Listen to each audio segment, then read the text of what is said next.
영장 청구 가능성이 있다는 보도가 흘러나오던 시점, 이재명 대표가 지지자들과 유튜브 라이브로 소통을 했습니다.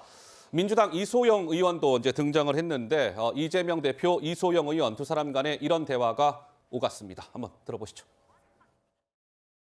요새 수박이라고 문자 보낸 사람 있어요? 요새는 조금 잦아들었고요. 문자 폭탄, 이렇게 표 만들고 이런 것 막 돌아다니는데, 그러니까 이게 결국은 공격의 빌미가 되고 단단하게 뭉치는 것 같지만 결국은 다 떨어져 나가는 겁니다. 결국 다 나중에 소수가 되죠. 누군가를 왕따시키려고 끊임없이 노력하면 지가 마지막에 왕따 돼 있다니까요. 생각보다 상처 주는 단어라 우리 안에서는 그런 거 안 쓰면 좋겠어요. 자, 문자 폭탄 이런 거 좀 하지 않았으면 좋겠다. 이재명 대표 그렇게 얘기합니다. 수박이란 용어도 쓰지 않았으면 좋겠다. 이런 얘기도 했고요. 그러자 당내 조응천 의원이 이재명 대표의 저 발언과 관련해서 글쎄 좀 쓴소리라고 해야 될까요? 이런 반응을 오늘 오전 라디오 방송에서 전했습니다. 한번 들어보시죠. 그런 얘기가 진정성이 있고 좀 호소력이 있으려면 이제 일관되게 계속 이어졌어야 되는데 요즘 와가지고 이제 짝이 강조하는 것 같아가지고 과연 진정성이 있나 좀 지켜보고 있습니다. 계속 그렇게 좀 해주셨으면 좋겠습니다. 글쎄 좀 진정성이 있으려면 일관되게 이어져야 하는데 왜 갑자기 이 시점에 저런 얘기를 했느냐 이런 취지인 것 같아요. 조응천 의원은. 제가 근데 그 방송 평론 한 7, 8년 했거든요. 네. 근데 이재명 대표가 저렇게 단독으로 만나며 소통하는 걸 제 기억에 별로 없어요. 옛날에는. 네. 근데 이제는 이제 워낙 표단속, 내부 결속이 급하니까 아마 이제 1대1로 만나는데 네. 제가 보기에 큰 효과가 없을 것 같아요. 왜 그러냐? 결국 이제 정치인은 기승전 배지, 공천입니다. 공천. 예. 결국에 본인이 이재명 체제에서 공천이 될까 안 될까 이걸 이렇게 보거든요. 근데 지금 이게 이재명 측근들이나 비례들이 좀 이게 반 이재명 지역구나 이쪽으로 이렇게 많이 내려가 있어요.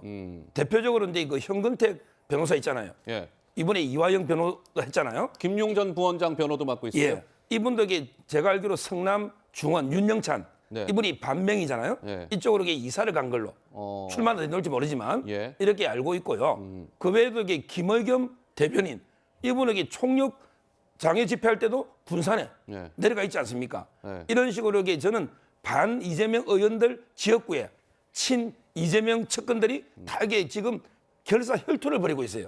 그렇다면 이게 저는 반 이재명 의원들은 과연 이게 찬성표를 던질 수도 있지 않을까 이런 이게 기대를 하기 때문에 예. 결국은 이제 노웅래 건이나 노웅래 의원은 적이 없잖아요. 예. 그러니까 이제 160표 나오죠. 그다음에 예를 들어 이상민 장관 탄핵 이거야 범야들이 다 동의하니까 예. 이때는 이게 표가 많이 높지만 이제 진짜 실제 상황 이재명 대표 표결은 저는 이게 상당히 이탈표가 나올 가능성이 많다 이래 봅니다. 그럼 서정호 변호사는 우리 저 그래픽 그거 있죠? 28명 반란표 그거 준비되는 대로 천천히 주시고. 근데 그러니까 이런 것 같아요. 이 그래픽을 요즘에 저희가 자주 보여드리게 되는데 서정호 변호사 말씀대로 되려면 자 보세요. 이 체포동의안에 찬성하는 진영 빨간색으로 표시돼 있어요. 그러면 115명, 국민의힘, 정의당 6, 시대전환 조정훈 의원까지 하면 122명이에요. 근데 체포동의안이 통과가 되려면 150명 이상이 찬성을 해야 돼요. 그러면 민주당 저쪽 진영에서 몇 명의 반란표가 나와야 되겠습니까? 122 더하기 28. 그래야 이제 150이 되는 거잖아요. 그러니까 저 반대하는 진영에서 28명의 이탈표가 나와야 되는데 서정욱 변호사께서는 그래도 이 28명의 이탈표가 나올 수도 있지 않을까라는 말씀을 하신 거고 근데 진짜 28명 저거 반란표가 나올 수 있을까요? 민주당 내에서? 제가 이게 좀 덧붙이면 예. 이제까지 이게 성남 FC 갔을 때 수행한 의원들 그다음에 중앙지검에 갈 때 따라간 의원들 예. 그리고 이제 저는 중요한 게 장애 집회 있잖아요. 예. 이때는 이게 총력 동원했거든요. 근데 장애 집회 넣은 의원들도 100여 명이 안 돼요. 제 말은 이게 장애 집회까지 안 논다? 네. 이 말은 이게 거의 공천 이 체제 어렵다. 이분들이 저는 60명이 넘다 봐요. 따라서 이제 이거 표결을 해봐야 되는 거예요. 근데 이 체포동의안이 지금 앞서 그 그래프에서 보신 것은 국회의원 299명이 전원 다 왔을 출석했을 때. 때를 네. 가정을 한 것이고요. 예. 실제 체포동의안이 가결되기 위해서는 제적 과반, 그러니까 299명 중에 151명만 본회의장에 있어도 일단 체포동의안을 표결할 수가 있고요.